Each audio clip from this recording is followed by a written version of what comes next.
Hello everybody, and welcome back to OMB Reviews. I am the critic who is a cynic. Hope we're doing well, and today I'll be doing a review of the brand new Marvel film. Marvel's back, everybody.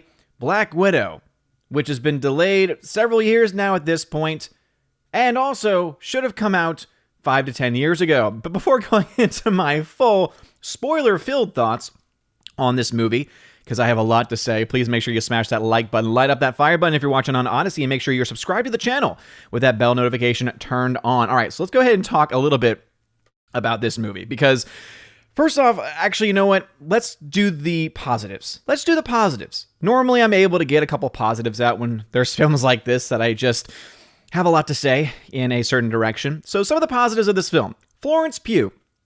Florence Pugh is wonderful in this film.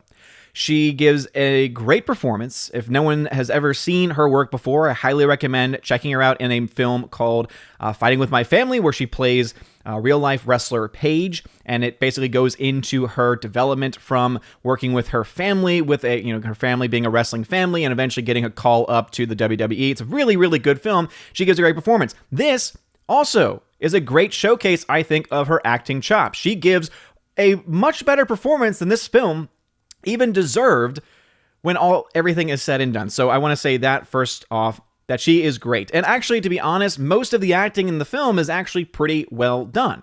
The actors are trying. The actors are doing everything they can. They're showing emotions, and so I got to at least give them some credit for that.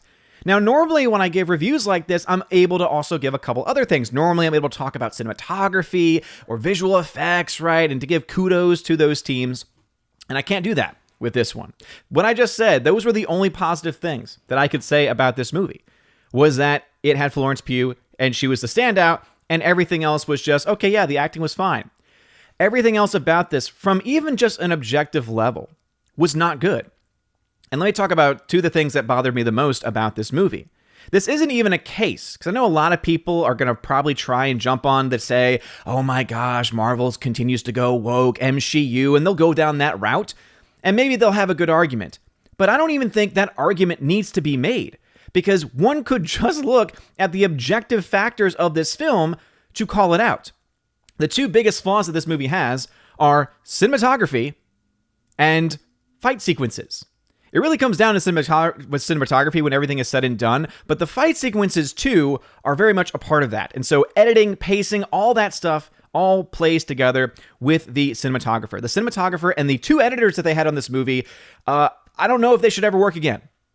And I'm obviously saying this not knowing any of the other projects that they previously worked on, but when it comes to this one, I don't see how anyone can defend these 2 points. And it comes down to this. The vast majority of this film seems like it was shot handheld. And there are some movies that I think benefit from handheld shots, but the majority of the sequences felt like they were done handheld. In addition to that, whenever there was an action sequence, especially a high-octane action sequence, not only was it handheld shot, but then it was also shaky cam hand shot. Right? So you had both of those elements going on, both it being held by hand and also the shakiness. You then add on top of that the fight sequences, which, I mean, again, I like to give credit to stunt teams, but the problem is that I can't even give a positive rating to the stunt team here, not because they didn't do a good job, but because I can't tell. I have no idea how good or bad the stunt team was, because the editors, and I guess you would have to throw in the director into this, because directors are typically the ones right alongside the editor and the cinematographer too, about how to cut the movie. The editors of this film sucked. Because every single, not just fight sequence, by the way, which had 1,000 cuts, so where that you could basically not see anything, you had barely any time to process anything, which is typically a very weak way of presenting a film. Normally you do that to try and distract away from bad fight scenes, or try to distract away from putting a stunt person in place of an actor, that kind of thing. And normally it makes sense. The issue, though, is that these massive, crazy, multiple 1,000-time cuts were happening even in just the basic slow scenes. In even just the basic day-to-day scenes, and even just the moment-to-moment scenes, I felt like I had seen 10 different cuts to different takes during that one sequence. There was even one time where Florence Pugh's character, who I liked, goes up to this helicopter and they cut to her just so they can show her blowing hot air onto the front and creating steam, essentially. You know, when you were a kid in the car and you would, put your head up against it and right, you would, put the hot breath out there and then you would, write in it and everything. She does that. Why? There's no reason. It serves no purpose, but you're damn sure those editors were like, oh, we need to cut to that. Oh, we need to cut to that. That's an important sequence. In this 2 hour and 13-minute movie, this film could have been probably an hour and a half. They could have cut out so many of these shots and it would have been a streamlined, well-paced film. But instead, what do we get? No, instead, we get non-stop, badly shot action sequences with crazy shaky cam and 1,000 cuts. I don't know how many cuts there were in this movie, but I kind of wonder if someone is actually going to take the time to count them, because I feel like this movie probably, or at the very least, got close to setting a record for the most cuts in an MCU film, at the very least, an MCU film.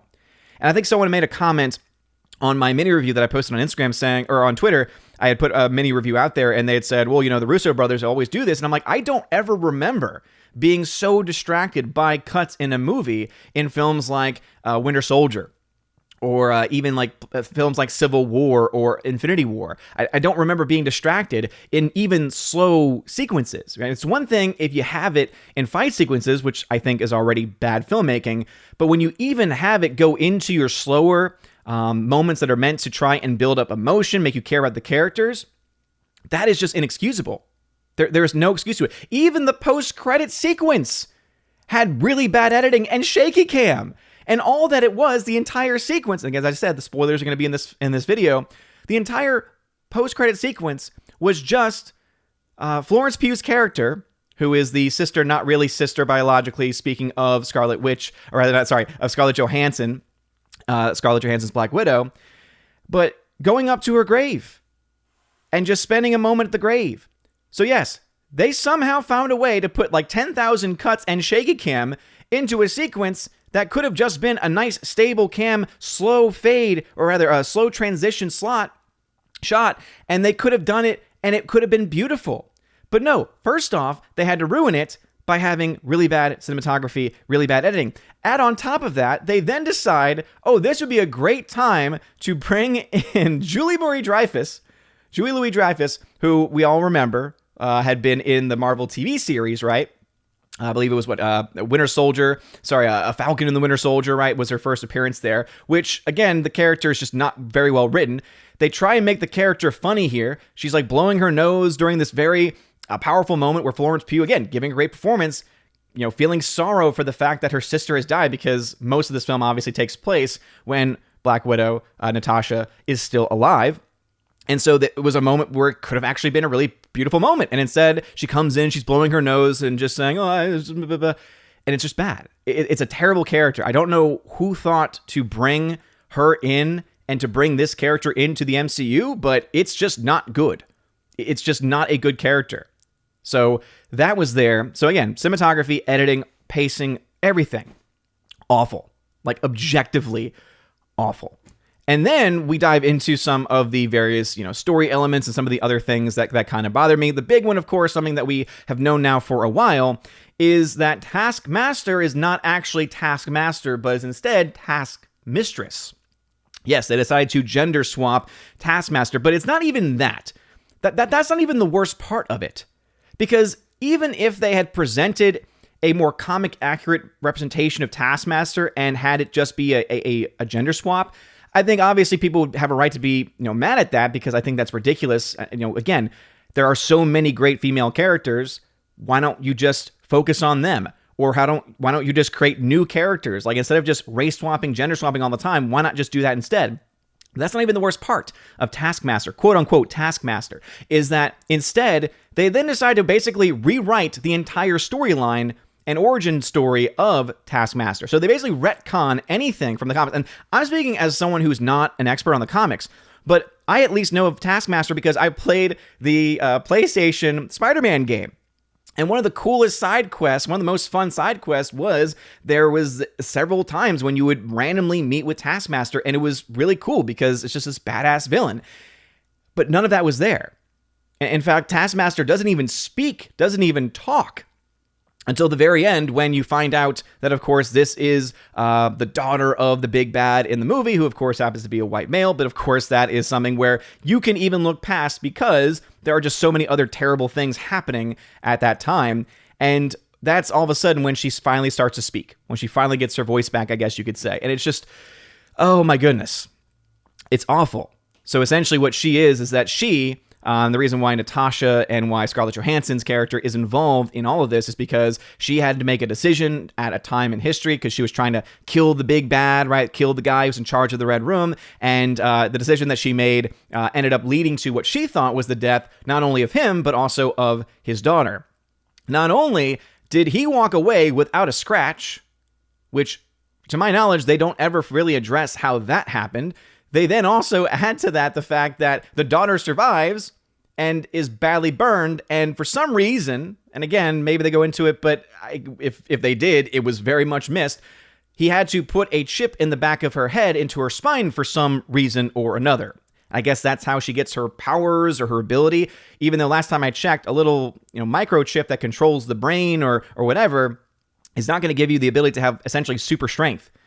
At no point do they say, oh yeah, we put her through the super soldier program or something like that. And somehow she's able to kick Red Guardian's ass, like is able just to whoop him, and it's established in this that he is indeed someone who is a super soldier.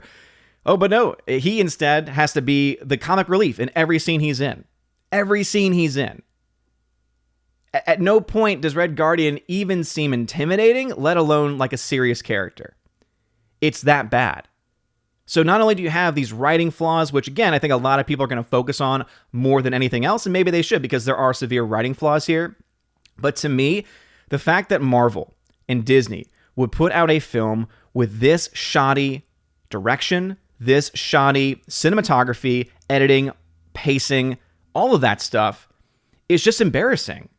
It is embarrassing to see what used to be a really cool universe, a really cool cinematic universe, now go down this route of having a badly made movie. Even previous films, which I have not been a fan of, right? I've criticized films like Endgame. I've criticized films like Captain Marvel.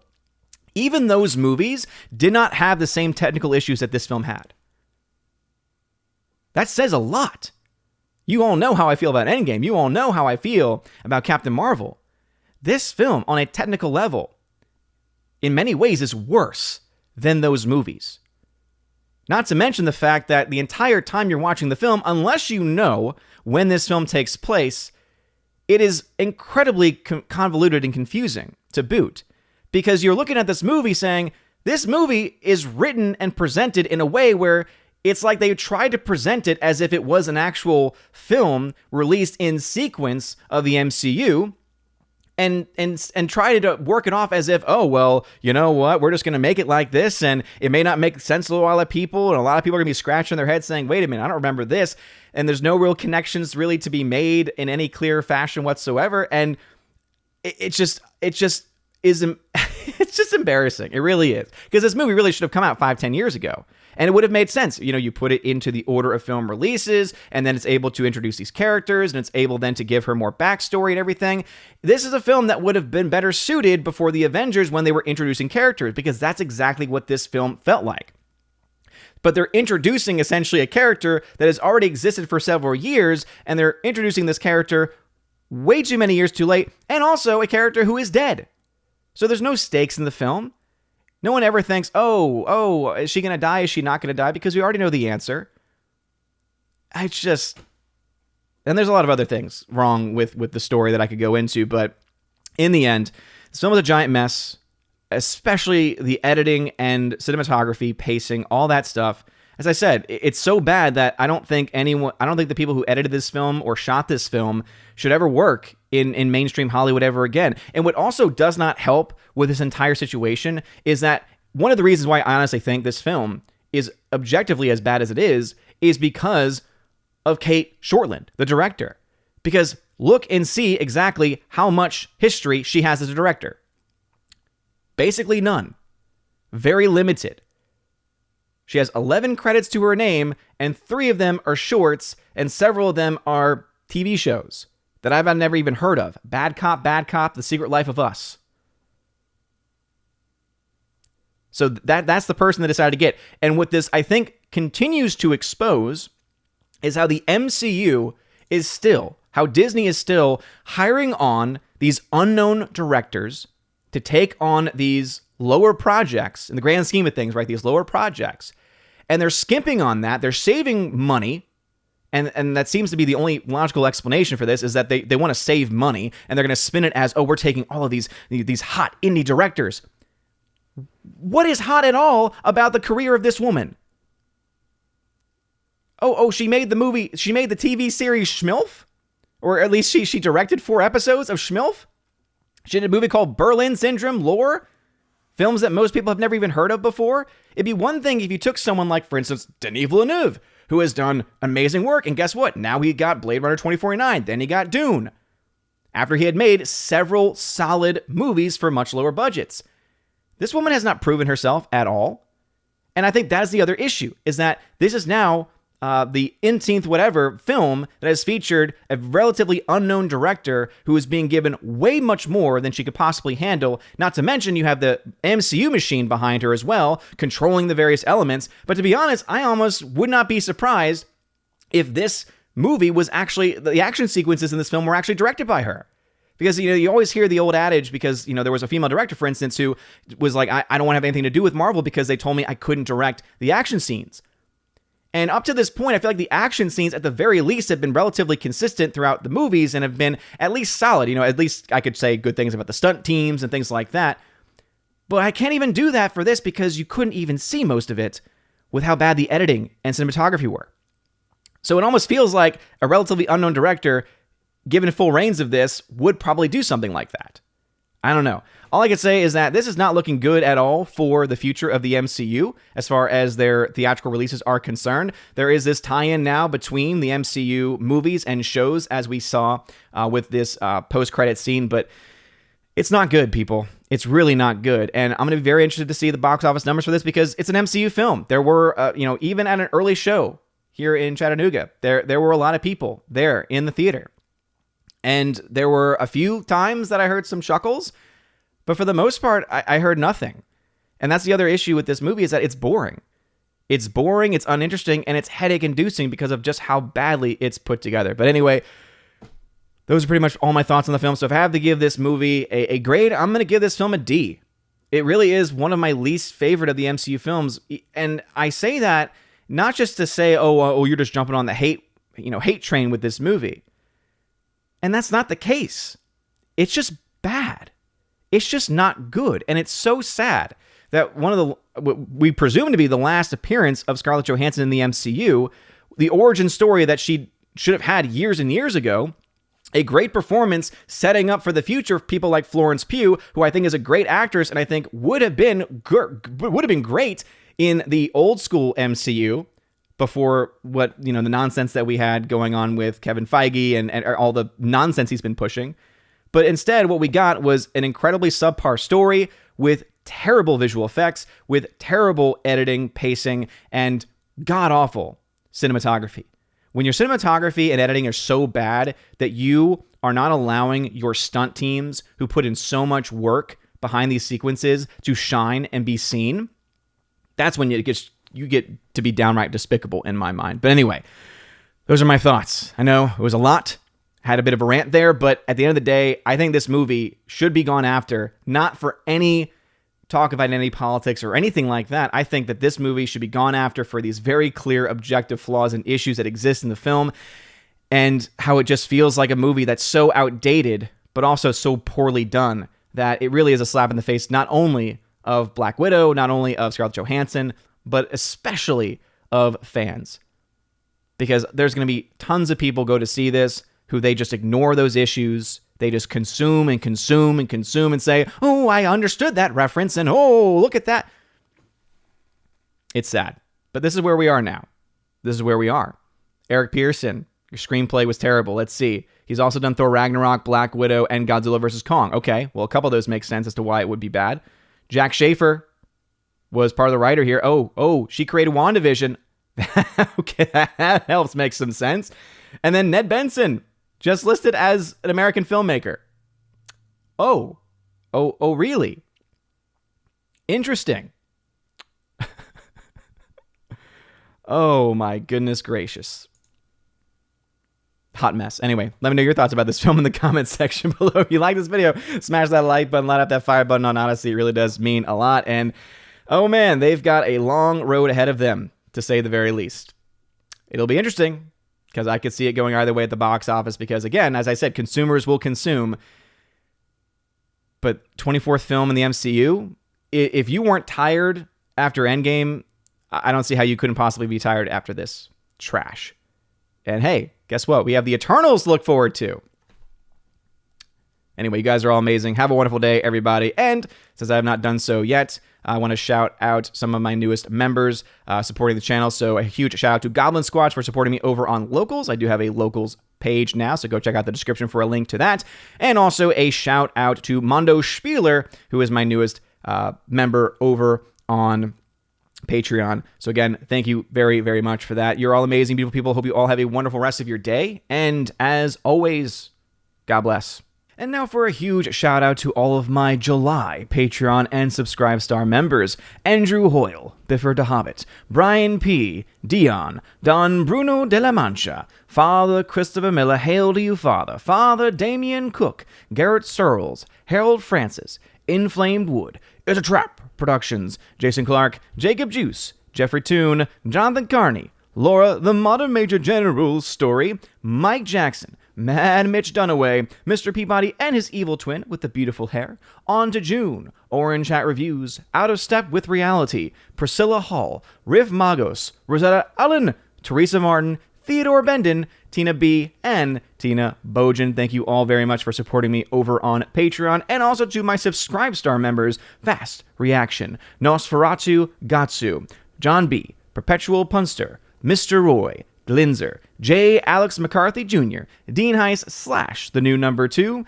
J. Rod the Beer Guru, and ZK Man. Thank you all very much for being here today. And if you want to have your name shouted out at the end of every single live stream and video on the channel, please make sure to check out the links in the description of ways that you can support me over on Patreon and Subscribe Star as well. It gives you access to things like giveaways of Blu-rays, 4Ks, and digital codes. Also, access to a podcast that I do with John the Flick Pick Flickinger, where we have a lot of fun. We also answer Q&A questions as well. And also you might get access to the Chosen of Valhalla level, which gives you access to a once-a-month podcast exclusively where I bring on you to the main channel with everyone else who is at the level, and we all just talk about movies, pop culture, and tons of fun stuff like that. And also, of course, Tina, who is the Empress of the Universe, is going to give us tons of reviews of movies and also maybe a couple of awesome rants here and there as well. So if that sounds fun to you, make sure you go ahead and check out those links. Again, you're all amazing